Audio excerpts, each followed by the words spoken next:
Canada's new housing minister says that home prices should not go down, and this might be a misleading headline, so let's talk about it. With the full quote being, "No, I think that we need to deliver more supply and make sure the market is stable," which I think is a lot more agreeable to a centrist point of view. But fundamentally, we have multiple problems coming together, okay? There is a housing shortage for sure, but the cost of housing is also astronomical.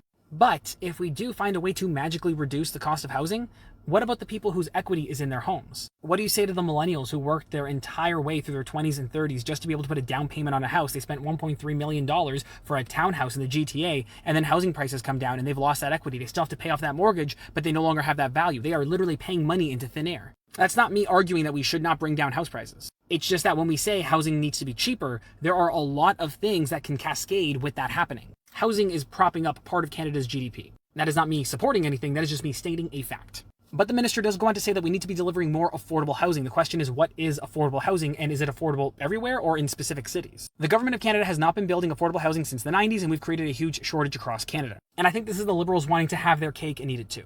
They want to build affordable housing, government housing, or otherwise enable the market to create cheaper housing while still allowing for the high housing prices for people who are already in the market so that we don't lose out on equity. It's a tough pill to swallow, but there is no good way out of this housing crisis, no matter which party is in power, no matter what solution we take. Because a radical solution might be banning all foreign ownership of housing, banning corporate ownership of housing, and doing everything in our power to make sure that the supply of housing is only in the hands of Canadian citizens who need places to live. But that would result in large economic ramifications that would be felt mostly in the millennial and Gen Z generations for our entire lives. Essentially, we can try to build more affordable housing, but if we actually brought down the cost of every house in Canada, there would be whole generations of people who would refuse to vote for whatever political party does that. Because we have spent 50, 60 years in Canada telling people that the only way to build up equity is to buy a home, buy a second home, rent it out. We have attached the value of a retirement to housing prices, and that has ruined the Canadian economy, and there is no going back from that. It will take years, decades, generations to fix this problem. And that's only if we are constantly working together and working on the problem. There is no guarantee that we're going to have consecutive governments who are doing so.